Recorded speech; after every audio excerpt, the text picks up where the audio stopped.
Welcome back to my channel. আশা করি তোমরা সবাই খুব ভালো আছো আর আমিও ভালো আছি। আবার একটা নতুন ভিডিও নিয়ে চলে আসলাম। জানি না তোমাদের আজকের ভিডিও কেমন লাগবে, তো আশা রাখছি আজকের ভিডিও তোমাদের ভালো লাগবে। তো প্লিজ ভিডিওটা তোমরা কেউ স্কিপ করো না। আর ভিডিও যদি তোমাদের ভালো লেগে থাকে আমার এই ছোট্ট পরিবারের পাশে থাকার অনুরোধ জানালাম। আর আজকে শুক্রবার, তো সকাল থেকে সব কাজ তোমাদের সাথে শেয়ার করিনি, তাহলে ভিডিওটা অনেকটা বড় হয়ে যেত। যেহেতু শুক্রবার মানে এক্সট্রা আমার অনেক কাজ থাকে, এঁঠো বাসন বেশি থাকে, বাসন বেশি থাকুক আর না থাকুক আমাকে এক্সট্রা কিছু বাসন ধুয়ে রাখতে হয়। সেটা হচ্ছে আজ দিন যখন থাকে তখন আমার ব্যবহার করা হয়, সে কারণে। আর এই বাসনগুলো এখন আমি মেজে তো নিয়ে এসেছি, ঠিক মতো সব বাসনে জল ঝরেনি, তো এগুলোকে জল ঝরিয়ে ভালো করে মুছে গুছিয়ে রাখবো জায়গা মতো। আর ভাতের জলটাকে আগে বসিয়ে নিলাম। আর তোমাদের দাদা তো চালটা ভিজিয়ে রেখেছে, আর আজকে বড় প্যাকেট দুধ নিয়েছে। অন্য মানে অনেক দিন গুঁড়ো দুধের চা খাওয়া হচ্ছিলো, তোমাদের দাদার আজকে আবার ইচ্ছে হচ্ছিলো একটু এই প্যাকেটের দুধের চা খাবে। তো এই দুধের চা কিন্তু দারুণ টেস্ট হয়, কিন্তু দারুণ আবার ক্ষতিও হয়। তো তোমাদের দাদা ভীষণ ভালো খায় আর ভাবলো যে বাবুও খাবে, তো নিয়ে নিই। কিন্তু শেষ রক্ষার হলো না, সেটা হচ্ছে আমার ছেলে দুধ খেতে চায় না, দই হলে হয়তো খেত। তো সেই কারণে তো লাস্ট পর্যন্ত ভিডিওটা দেখার অনুরোধ জানাচ্ছি। আর এত প্রচণ্ড গরমে ঘর কারখানা স্বামীর মানে কাজের সাথে হাত লাগানো সত্যি ভীষণ কষ্টদায়ক, কিন্তু আমাদের করতে হবে। সংসারটা মানে সত্যি সংসার করাটা কিন্তু প্রচণ্ড একটা চ্যালেঞ্জ। যে সংসার এখনকার দিনে সবাই মানে করে উঠতে পারে না, হয়তো এই কারণগুলোই, যে সবার দায়িত্ব টাইম টু টাইম সব কিছু করা, এই জিনিসগুলো কিন্তু সবাই করে উঠতে পারে না। আর সেই কারণে ম্যাক্সিমাম এখন সংসার বেশি দিন টিকছে না, বা মানুষের মানসিকতার বনিবনা হচ্ছে না, এবং বিভিন্ন সমস্যা থাকে আর কি। তাই বলছি যে, আর স্বামীর যদি অর্থ কম হয় সেখানে তো কোনো কথাই নেই। স্বামীর রোজগার যদি কম হয়, অর্থ কম বলবো না, রোজগার, কেননা আমাদের প্রত্যেক দিনের রোজগারটা আমাদের ঠিকঠাক না থাকলেই আমাদের বেশি কষ্ট। তো যাই হোক, এখানে শাশুড়ি মায়ের চা ছিল আর আমাদের চা খেয়ে চলে এসেছি। এখানে আজকে যেহেতু শুক্রবার, তাই একটু ডুমডুম করে পেঁপে কেটে নিয়েছিলাম মুগের ডাল বানানোর জন্য। আর স্বামীর রোজগার তো বললেই বাড়ানো যায় না, বলো। আজকালকার দিনে সত্যি আমাদের পশ্চিমবঙ্গে কাজকর্ম সব দিকে এতটাই কষ্ট হচ্ছে, তো এক শ্রেণীর কাছে প্রচুর টাকা আর এক শ্রেণীর মানুষের কাছে সত্যি অনেক অভাব। মানে কষ্ট করেও, সারাদিন পরিশ্রম করেও সে তার সংসার চালানোর মতো রোজগার করতে পারছে না। আর এই ঝুড়িটা তো সেদিন নিয়ে এসেছিলাম, তো আজকে দেখাচ্ছি তোমাদের লঙ্কা রেখে কেমন লাগছে ঝুড়িটা। আমার তো ভীষণ ভালো লাগছে।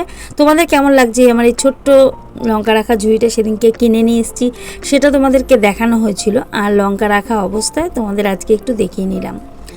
আর যেটাই বলছিলাম যে অর্থ বাড়াবো বলেই রোজগার, সেটা কিন্তু সম্ভব হয়ে ওঠে না, হাজার চেষ্টা করলেও আর সারাদিন পরিশ্রম করলেও। আর আজকে এই দেখো, শুক্রবারের সমস্ত কিছু এখানে আমার তো আলাদা, নুনের কৌটো, মশলার কৌটো, সমস্তটাই আলাদা এখানে রাখা হয়। যেহেতু আজ দিন আমরা হয়তো কাজের তাড়না থাকে, আর প্রপারলি যে কাজগুলো আমাদের কিন্তু প্রত্যেকদিন হয়ে ওঠে না। সেটা কেন? যাতে তাড়াহুড়ো বা ব্যস্ততার সাথে কাজগুলো থাকে, তারা কিন্তু খুব যে টিপটাপ করে কাজ হয়তো করা হয়, কিন্তু অনেকে এঁঠো কাটার বিচার যেটাকে বলে, আমার যেটুকু আমি পারি সেটুকু করি। বলবো না যে খুব অত্যাচার করি।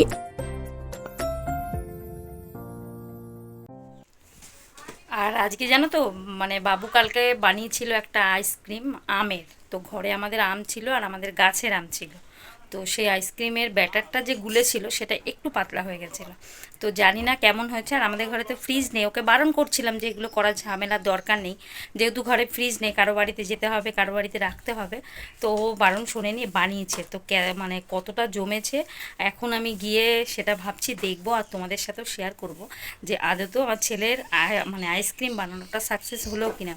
তো এবারও 3টে বানিয়েছে, বলে আমরা 3জন 3টে বানিয়েছি আর তোমার থেকে আমাকে দেবে। তো আর তারপরে ওর তাই আসে, মানে ওর জেঠুর ছেলে আসে, তো ও তাকে দেবে, মানে এরকমভাবে মানে হিসেব করে নিয়েছে ও পুরোপুরি। তো আমি এখন যাই, আমার সাথে তোমরাও চলো দেখে আসি যে আমার ছেলের আইসক্রিমটা কতটা জমেছে। আর আজকে তো শুক্রবার, সমস্তটা নিরামিষ রান্না হচ্ছে, তো কি রান্না করেছি সেটা তো দেখালাম তোমাকে কিছুটা তোমাদেরকে, আর সম্পূর্ণ রান্নাটা তোমাদের সঙ্গে অবশ্যই শেয়ার করব। আর এখন তো 10টা বাজে 10 মিনিট বাকি, রান্নার পরে যে বাসনগুলো থাকে সেগুলো মাজবো, মেজে রেখে ঘরদোর গুছিয়ে যাব কাজে। তো আমি কাজে যাই ঠিকই, কিন্তু কারখানায় কাজ করা, ঘরের কাজ করা, কোনো কিছুতে কিন্তু আমি ত্রুটি রাখি না। যে বাইরে যারা কাজে যায় অনেকে হয়তো ভাবে যে তাদের ঘর দৌড় অগোছালো থাকে, তারা সময় দিতে পারে না হাজব্যান্ডকে, আমি সবটাই চেষ্টা করি এমনভাবেই সময়টাকে সেট করে নিই, এটাই এখন। আর এইদিকে দেখো পাশের বাড়িতে চলে এসেছি, তোমাদের যেটা বললাম যে আমাদের ফ্রিজ নেই, তো এই যে আইসক্রিমগুলো বাবু কেমন বানিয়েছে সেটা একটু দেখাই তোমাদের।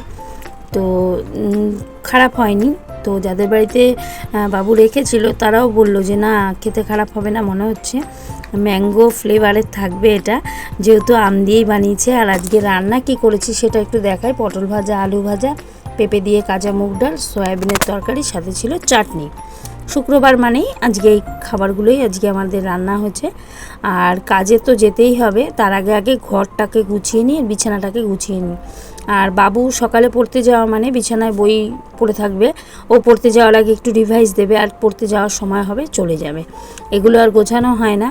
আর এই কাজগুলো ম্যাক্সিমামটা আমাকেই করতে হয়। আর আমার ছেলে কিছু করে না সেটা আমি বলবো না, যেহেতু আমি যখন কাজে যাই আর ওর এখন স্কুল নেই, স্কুল ছুটি, তো সেই কারণে আমি যে বাসনগুলোকে রেখে যাই মেজে পরিষ্কার করে ধুয়ে, তো সেই কাজগুলো ম্যাক্সিমামটা আমার ছেলে করে, সেগুলো সব গুছিয়ে রাখে ও, আমাকে এসে এই কাজগুলোকে করতে হয় না নেক্সট মানে দুবার করে। তো যাই হোক, এখানে দেখো নাইটিগুলো আগে গুছিয়ে নিচ্ছি, নাইটি আর জামা কাপড় যা যা আছে সেগুলো একটু ভাঁজ করে নিই।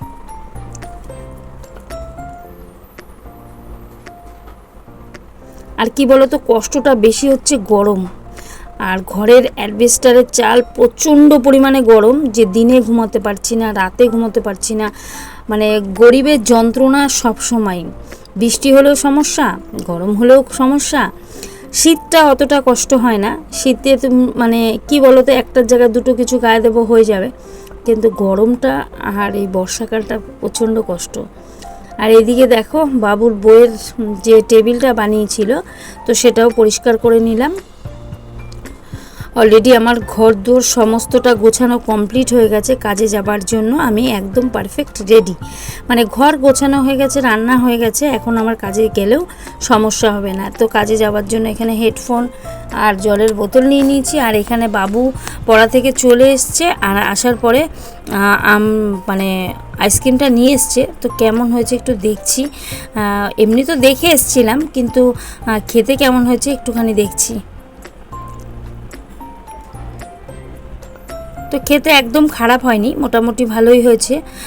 বাবুকে বলছিলাম যে আমি একটু খেলাম, বাদবাকিটা তুই খেয়ে নে। আর দুপুরের পরে আর ব্লগ করিনি, এটা আমার ছেলে বানিয়েছে, যে হাতে তৈরি পয়সা খরচ না করেও কিছু জিনিস কিন্তু মাথা থেকে বের করেও করা যায়। তো এটা একটা ফটো ফ্রেম বানিয়েছে, আর এই লেখাটা ওর নাম। তো একটা কাগজে লেখার পরে ও বলছিল যে এটা আমি একটা বাঁধানো ফ্রেমের মধ্যে রেখে দেব।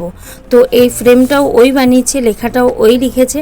আর এই প্লাস্টিক দিয়ে ওপর দিয়ে রাখার কারণ, যেহেতু ময়লা হয়ে যাবে সে কারণে।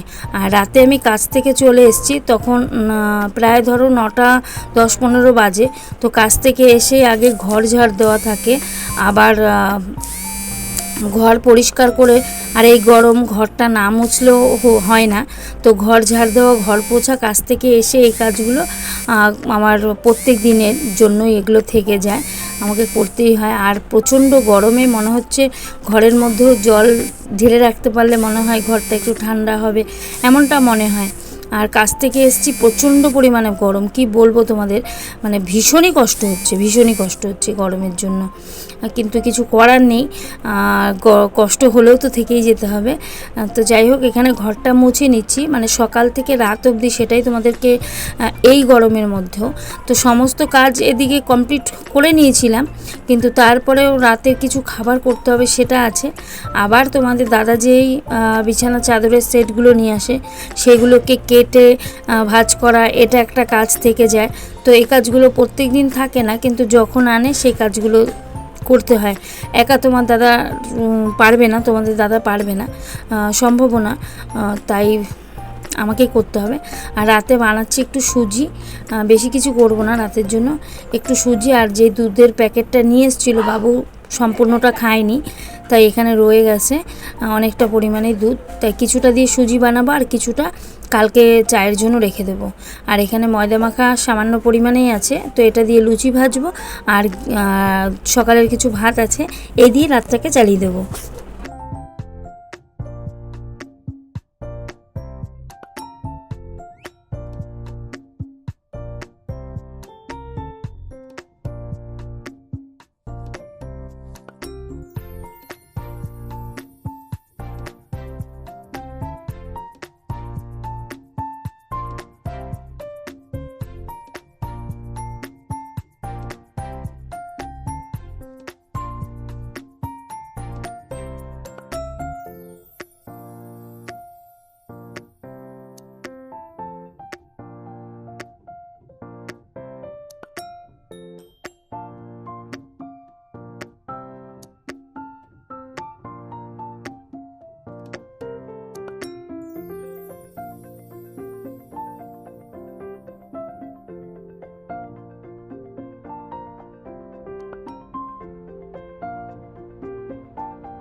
আর এদিকে দেখো লুচি কিন্তু বানানো হয়ে গেছে, বললামই অল্প পরিমাণে লুচি বানাবো, তাই বাবুকে খেতে দিয়ে দিলাম। আর ও খাচ্ছিল, আর আমরা চলে এসেছি আবার চাদরগুলোকে কেটে নিতে। দেখতেই পাচ্ছ দুটো করে চাদর একসাথে থাকে, তাই আমাদেরকে কেটে তারপরে ভাঁজ করে দিতে হয়। যেহেতু কোনো কারো পছন্দ হলে সেখানে এই কাঁচিটাকে ক্যারি করা সম্ভব না। আর এই কাঁচিটা সত্যি কথা আমাদেরও না, আমি যেখানে কারখানায় কাজ করি তাদেরই কাঁচি, তো সেখান থেকে নিয়ে এসে তোমাদের দাদা এই মালগুলো কাটে, আবার কাটা হয়ে গেলে তাদেরকে দিয়ে আসে।